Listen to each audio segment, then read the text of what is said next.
صدق اللہ العظیم و صدق رسولہ النبی الکریم الامین ان اللہ و ملائکتہ یصلون علی النبی یا ایہا الذین آمنوا صلوا علیہ وسلموا تسلیما۔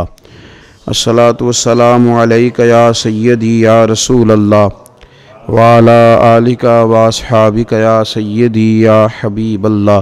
الصلاۃ والسلام علیک یا سیدی یا نبی اللہ وعلی آلک واصحابک یا حبیب اللہ۔ حمد و صلاۃ کے بعد اسلام دین وسط ہے، ہم امت وسط ہیں۔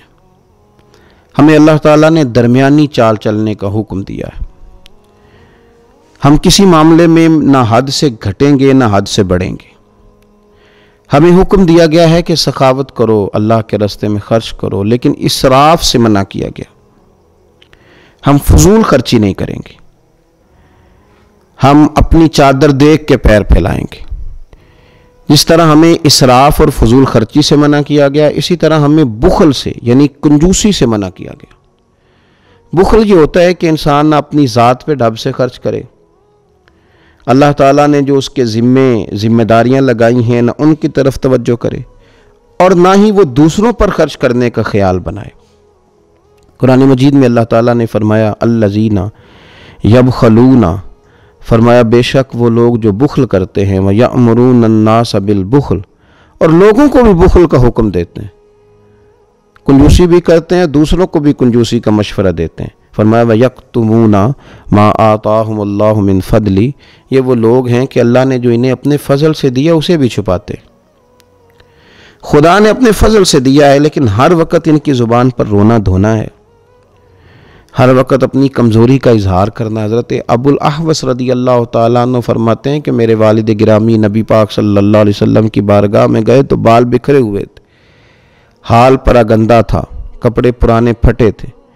تو حضور صلی اللہ تعالیٰ علیہ وسلم نے فرمایا تم پر تو اللہ کا بڑا فضل ہے مالی طور پر۔ عرض کی حضور ہاں، تو فرمایا اچھے کپڑے پہنو، بالوں کو کنگھی کرو، خدا جب نعمت دے تو اثر دیکھنا پسند بھی فرماتا ہے۔ تو لوگ کنجوسی کرتے ہیں، بعض لوگ۔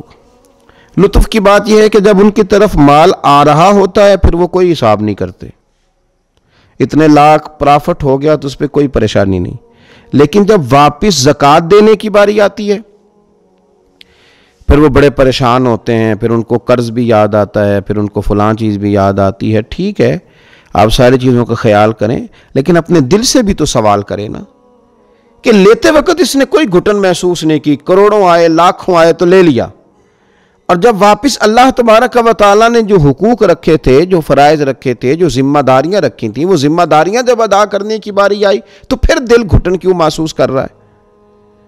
پھر طبیعت کے اندر وہ ساری باتیں کس طرح پیدا ہو گئیں؟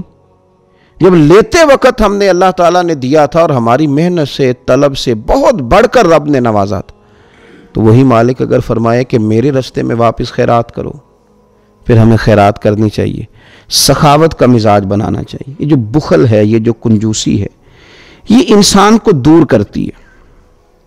کس کس چیز سے وہ دور کرتی ہے؟ آپ سخاوت نہیں کریں گے تو آپ کے اپنے بھی آپ سے دور ہو جائیں گے۔ آپ سخاوت نہیں کریں گے تو بہت سارے غرباء اور مساکین جو آپ کی سخاوت کی وجہ سے آپ کے ساتھ جڑ سکتے تھے وہ آپ سے دور ہو جائیں گے۔ آپ سخاوت نہیں کریں گے، بخل کریں گے تو وہ ساری نیکیاں جو کر کے صدقات کی صورت میں، خیرات کی صورت میں، تعمیر مسجد کی صورت میں جو نیکیاں کر کے آپ جنت میں جا سکتے تھے، ان نیکیوں سے آپ دور ہو جائیں گے۔ اس لیے نبی پاک صلی اللہ تعالیٰ علیہ وسلم نے فرمایا سخی اللہ کے بھی قریب ہے، جنت کے بھی قریب ہے، اور لوگوں کے بھی قریب ہے۔ اور فرمایا یہ جو کنجوس ہے نا، بخیل، یہ لوگوں سے بھی دور ہے، جنت سے بھی دور ہے، اور اللہ سے بھی دور ہے۔ اس لیے کہ یہ کنجوس ہو گیا ہے، اللہ نے اپنے فضل سے دیا لیکن بخل کر رہا ہے، اپنے دل کے اندر اب بوجھ محسوس کرتا ہے اللہ کے راستے میں خیرات کرنے میں۔ اس نے کنجوسی کو اپنے اوپر طاری کر لیا۔ میرے نبی پاک صلی اللہ تعالیٰ علیہ وآلہ وسلم فرماتے ہیں کہ جب دن کا اجالا ہوتا ہے تو ایک فرشتہ زمین پہ اترتا ہے، تو وہ کہتا ہے اے اللہ سخی کو زیادہ عطا فرما، اسے زیادہ دے۔ اور دوسرا فرشتہ اترتا ہے تو وہ کہتا ہے اللہ بخیل کو برباد کر دے، اس کنجوس کو، اس کو تباہ کر دے، یہ تیری راہ میں خرچی نہیں کرتا، گویا فرشتے آسمانوں سے اترتے ہیں، لیکن وہ دعا سخی کے لیے کرتے ہیں، بخیل کے لیے نہیں کرتے۔ بخیل کے لیے دعا کرتے ہیں بربادی کی، اے اللہ اسے برباد کر دے اس کو کہ جو تیرے رستے میں سخاوت نہیں کرتا۔ اگر طبیعت بن جائے سخاوت کی تو پھر میں نے کہا کہ بندہ لوگوں کے بھی قریب ہو جاتا ہے۔ اور حضور صلی اللہ تعالی علیہ وسلم نے فرمایا یہ بھی یاد رکھو کہ بندہ نا دل کا غنی ہوتا ہے، پیسوں سے تھوڑی غنی ہوتا ہے۔ اگر آپ کی مزاج میں غنا ہے، مزاج میں، کسی دوست نے کسی بھائی نے فون کر ہی لیا ہے کبھی، تو زیادہ تر لوگ مجبور ہو کے بات کرتے ہیں، اور کوئی سائل اگر دروازے پہ آ ہی گیا ہے تو اب یہ کہ بے شمار بہانے بنانا، غلط بیانی کرنا، جھوٹ بولنا دور کر دے گا آپ کو۔ ضروری نہیں کہ آپ سب کے مطالبات پورے کر سکیں، لیکن خندہ پیشانی سے جواب دینا اور یہ کہنا کہ یہاں تک یار میں پہنچ سکتا ہوں، اتنا میں کر سکتا ہوں، یہ میری اتنی ہیلپ ہے، اسے قبول کر لے، یہ چیز آپ کو بڑا کرے گی، قیادت آئے گی۔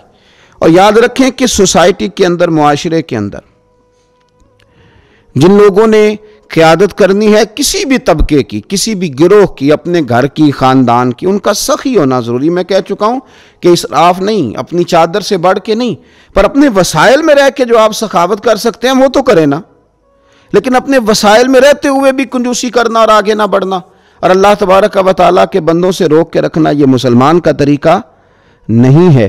حضرت سیدنا ابو ہریرہ رضی اللہ تعالیٰ عنہ فرماتے ہیں کہ بنو لحیان قبیلے کا ایک وفد نبی پاک صلی اللہ تعالیٰ علیہ وسلم کی بارگاہ میں آیا تو حضور صلی اللہ علیہ وسلم نے پوچھا تمہارا سردار کون ہے؟ انہوں نے عرض کی حضور جد بن قیس ہمارا سردار ہے، بڑا مالدار ہے پر کنجوس بھی بڑا ہی ہے۔ تو حضور نے فرمایا کنجوسی سے بڑی تو اور بیماری ہے ابھی کوئی نہیں، تم اس طرح کرو، تم بشر بن برا کو اپنا سردار بناؤ، اس لیے کہ وہ مالدار بھی ہیں اور سخی بھی ہیں۔ امام غزالی اس روایت کو لائے، وہ تم نے جس کنجوس کو اپنا سردار بنا لیا ہے وہ تو مال بٹور بٹور کے بعض اوقات اپنے اندر ڈالتے ہیں لوگ، جن کنجوسوں کو ہم سردار بنا لیتے ہیں وہ تو اپنی جیب بھرنے کی کوشش کرتے ہیں۔ فرمایا کہ اس سے بڑی بیماری کیا ہے کہ انسان جو ہے وہ کنجوس ہو، اس کا مزاج، اور نبی پاک صلی اللہ علیہ وسلم نے فرمایا مومن کے اندر دو خصلتیں جمع نہیں ہوتی، جس کے سینے میں ایمان ہو، جس کے دل میں اللہ ہو، جس کے دل میں رسول کائنات علیہ السلام ہو، اس میں دو خصلتیں کبھی نہیں جمع ہوتی۔ یا رسول اللہ کون سی؟ فرمایا کہ وہ بد اخلاق نہیں ہوتا، دوسرا وہ کنجوس نہیں ہوتا۔ یہ دو خصلتیں مومن میں نہیں ہوتی، خوش خلقی ہو اور پھر سخاوت بھی ہو، تو اس کا مطلب ہے اللہ نے مومن کو بڑا عطا فرمایا ہے، رب کریم نے نواز رکھا ہے۔ اگر یہ خوبیاں بندہ مومن کے اندر موجود ہوں تو یاد رکھیں کہ کنجوسی سے جتنا بچا جا سکے۔ ہمارے یہاں بہت سارے لوگ ایسے ہیں کہ وہ نہ بہانے ڈھونڈتے ہیں کنجوسی کرنے کے، کوئی نہ کوئی ایسا طریقہ تلاش کرتے ہیں کہ جس سے بالکل جائز جگہ بھی خرچ کرنا ہو تو وہاں بھی انہیں خرچ نہ کرنا پڑے، کنجوسی۔ عارف رومی رحمۃ اللہ علیہ فرماتے ہیں کہ بادشاہ بڑا کنجوس تھا، مالدار تھا پر سخاوت کرنا نہیں آتی تھی، بڑا سخت کنجوس تھا، تو اب وہ کسی کو دیتا نہیں تھا، تو ظاہر ہے سوسائٹی کے اندر، معاشرے کے اندر ماحول بن گیا کہ بڑا کنجوس آدمی ہے بھائی، کسی کو کچھ نہیں دیتا، تو اپنے اوپر سے نا وہ چیز دور کرنے کے لیے اس نے ایک منصوبہ بنایا، کہنے لگا میں ایک ایسا سخت سوال پوچھوں گا جس کو جواب آئے گا نا اسے میں پھر کچھ نہ کچھ دوں گا۔ اب مزاج چونکہ کنجوسی کا ہے، دینا تو چاہتا نہیں، تو سوال وہ ڈھونڈ کے لایا جس کا جواب کسی کے پاس نہ ہو۔ بادشاہ بہت انعام کرام دیا کرتے تھے لوگوں کو دیکھ کے، صلاحیتوں کو دیکھ کے۔ ایک آدمی بڑا حاضر جواب تھا، تو وہ بادشاہ کے سامنے آیا تو کہنے لگا میں سخاوت کرنا چاہتا ہوں پر مجھے کوئی ملتا نہیں جس پر سخاوت کروں، میرے کو سوال کا جواب دے تو میں سخاوت کروں نا۔ کہا جناب آپ سوال کیجئے۔ کہنے لگا میرے ہاتھ کی ہتھیلی پہ بال کیوں نہیں ہے؟ اب چونکہ وہ حاضر دماغ آدمی تھا اور بادشاہ کو آج تک کسی نے کہا بھی نہیں تھا کہ کنجوس بہت ہے، تو اس کو موقع مل گیا۔ کہنے لگا بادشاہ سلامت دراصل نا آپ سخی بہت ہیں، تو وہ دے دے کے آپ کے ہاتھوں کی ہتھیلیوں سے بال گھس گئے ہیں، نہیں ہیں۔ اب بادشاہ کی وہ رگ تو تھی نا کنجوسی والی، تو پھڑک اٹھی، کہنے لگا اچھا غصہ آیا بات سن کے، آپ بات کریں تو ضروری نہیں ہے کہ نامینیٹ کر کے کریں، جو کانا ہوتا ہے اسے سمجھ آ رہی ہوتی ہے کہ میری بات ہو رہی ہے، یک چشم گل اگر کہا ہے تو اس سے مراد میں ہی ہوں۔ اس نے کہا کہ جناب آپ سخی بڑے ہیں، تو سخاوت کر کر کے ہتھیلیوں کے بال گھس گئے ہیں۔ اسے بڑا غصہ آیا، کہنے لگا اچھا جی تو تمہاری ہاتھ کی ہتھیلیوں پہ بال کیوں نہیں ہے؟ کنجوس تھا نا۔ تو اس نے ایک اور چوٹ کر دی، کہنے لگا آپ نے دیا بہت ہے اور ہم نے لیا بہت ہے، تو آپ کے دے کے گھس گئے ہیں تو ہمارے لے کے گھس گئے، تو کنجوس آدمی تھا نا۔ اور غصہ آیا اور دینا بھی نہیں چاہ رہا تھا انعام، کہہ بیٹھا تھا کہ کچھ جواب صحیح ہوگا تو میں انعام دوں گا۔ تو کہنے لگا اچھا میرے تو دے کے گھس گئے اور تیرے لے کے گھس گئے، تو یہ جو ساتھ بیٹھے ہیں سارے ان کے کیوں نہیں ہیں؟ کہنے لگا بادشاہ آپ دیتے رہے، میں لیتا رہا اور یہ ہاتھ ملتے رہے، تو ان بیچاروں کے نا مل کے گھس گئے ہیں، مجبور ہو گیا، تو بالآخر اسے کچھ نہ کچھ اس غریب کو دینا ہی پڑا۔ تو کنجوسی کرنے والے لوگ بہانے تلاش کرتے ہیں اور بڑے بڑے عجیب و غریب بہانے تلاش کرتے ہیں۔ اب وہ زکوٰۃ، ایک صاحب میرے پاس آئے تو ان کے ایکڑ زمین تھی، کو 10-15 لاکھ کی، اللہ نے مدد کی، وہاں کوئی ایسی سوسائٹی آ گئی کہ وہ زمین جو تھی وہ کروڑ روپے تک چلی گئی۔ تو اب 15-20 کروڑ روپے کی اگر زمین کسی کی ہو جائے تو اس کو زکوٰۃ دینی ہے، اور زمین بھی اس نے اس طرح کر دی ہے کہ اب وہ اس کو بیچتا ہے مال تجارت کے طور پر، اگر اس طرح لے آیا ہے، اور یہاں یوں سمجھ لیجئے کہ اس نے زمین بیچ دی ہے، پیسہ حاصل کر لیا، اب پیسہ پڑا ہوا ہے اضافی ہے، اور وہ اب اس پہ سال گزر گیا، زکوٰۃ دینی ہے، تو اب صاحب مسئلہ پوچھ رہے ہیں، تو میں انہیں کہہ رہا ہوں کہ آپ کو 2.5% زکوٰۃ دینی پڑے گی۔ اب کروڑ روپے میں سے 2.5 لاکھ نکلے گا تو پریشانی تو بہت ہے نا، اور 20 کروڑ میں سے جب نکل جائے، ہر کروڑ میں سے 2.5 لاکھ تو بڑی آزمائش ہے۔ اب کہنے لگے کہ وہ مجھے ڈر ہے کہ بہنیں حصوں کا مطالبہ نہ کر دیں، تو میں ہنسا، کہنے لگے حضرت آپ مسکرائے کیوں؟ تو میں نے کہا یار مسکرائے اس لیے رہا ہوں کہ جب میرے مالک نے بیٹھے بیٹھے تجھے 70 لاکھ یا 80 لاکھ فی ایکڑ نفع دیا تھا تو تب تو نے کوئی بات نہیں سوچی تھی، اور آج جب واپس لوٹانے کی باری آئی یار وہ بھی 70-80 نہیں 2.5 لاکھ،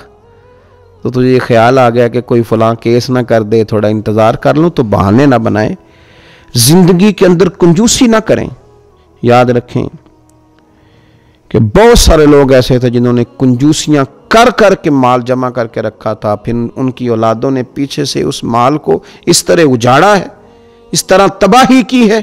میرے نبی پاک صلی اللہ تعالیٰ علیہ وسلم کے لاڈلے اور محبوب صحابی حضرت بلال رضی اللہ تعالیٰ عنہ ارشاد فرماتے ہیں کہ رسول اللہ صلی اللہ تعالیٰ علیہ وسلم نے فرمایا تھا اے بلال فقیر مرنا غنی نہیں۔ میں نے عرض کی یا رسول اللہ صلی اللہ تعالیٰ علیہ وسلم یہ کیسے؟ تو حضور نے فرمایا جو رزق اللہ نے تمہیں دیا ہے نا اس میں بخل نہ کرنا، اسے اللہ کے راستے میں خرچ کرنا، اور جو بندہ تجھ سے مانگے اسے منع نہ کرنا۔ تو حضرت بلال کہتے ہیں میں نے عرض کی یا رسول اللہ یہ کیسے ہو سکتا ہے؟ گویا حضور فرما رہے ہیں اتنا خرچ کرنا کہ فقیر ہی ہو جانا، ایسا نہ ہو کہ تم نے مال بنا کے رکھا ہو۔ اور بعض نے لکھا ہے یہ ان کے لیے حضور کا انفرادی حکم تھا، ان کے لیے۔ تو عرض کی یا رسول اللہ یہ کیسے ممکن ہے؟ تو فرمایا بخیل نہ مرنا، ورنہ پھر یاد رکھو اس کے علاوہ اگر کسی نے بخل کیا اور بخل نہ چھوڑا تو پھر اس کے علاوہ اگر کوئی چیز ہے تو وہ آگ ہی ہے، پھر اسے آگ ہی ملے گی۔ فرمایا بلال فقیر مرنا، مالدار نہ مرنا، بخل کر کے مال جمع نہ کرنا، اللہ کے راستے میں خیرات کرتے رہنا۔ میرے عزیز یاد رکھیں گے آپ کہ سخاوت کا مزاج بنائیں، سخاوت کا جس حد تک ہو سکے، جس طرح ممکن ہو سکے، کنجوسی نہ کریں۔ ہمارے اپنوں کو شکوہ رہتا ہے، بیگانوں کو شکوہ رہتا ہے۔ میرے رسول پاک صلی اللہ تعالیٰ علیہ وآلہ وسلم کے صحابہ بڑی بڑی سخاوت کرنے والے لوگ تھے، اللہ تبارک و تعالیٰ کے راستے میں خرچ کرنے والے لوگ تھے۔ ان کے پاس جتنا مال آتا تھا وہ راہ خدا میں خرچ کرتے تھے، اور صحابہ فرماتے ہیں جس صحابی کو بھی دیکھتے تھے وہ خرچ کرنے والے نظر آتے تھے، اللہ کے راستے میں دینے والے نظر آتے تھے۔ ہمارے بخل نے ہماری جائیدادیں بڑھا دی ہیں، ہمارے تعلقات کم کر دیے، ہماری کنجوسی نے بینک بیلنس بڑا کر دیا ہے، دوستیاں کم کر دی۔ ہم نے بینک بیلنس بڑھاتے بہت سارے غریبوں کے حقوق سے منہ موڑ لیا۔ یاد رکھیں میرے نبی پاک صلی اللہ تعالی وسلم سخاوت کرتے، اور صحابہ فرماتے ہیں جب رمضان کا مہینہ آتا پھر تو حضور کی سخاوت ہوا کی طرح چلتی، دریا کی طرح چلتی، پھر تو حضور ہر سائل کو عطا کرتے، قیدیوں کو آزاد کرتے، ہر ایک کو نبی پاک صلی اللہ تعالی علیہ وسلم نوازا کرتے تھے۔ اپنا مزاج بنائیں، بخل سے اپنے آپ کو بچا کر رکھیں۔ یہ جو کنجوسی ہے یہ انسان کو خود غرض بنا دیتی ہے، یہ جو بخل ہے یہ انسان کو ایک مخصوص دائرے میں بند کر دیتا ہے۔ پھر بعض اوقات یہ بھی ہوتا ہے کہ انسان دولت کو اپنی محنت سمجھنے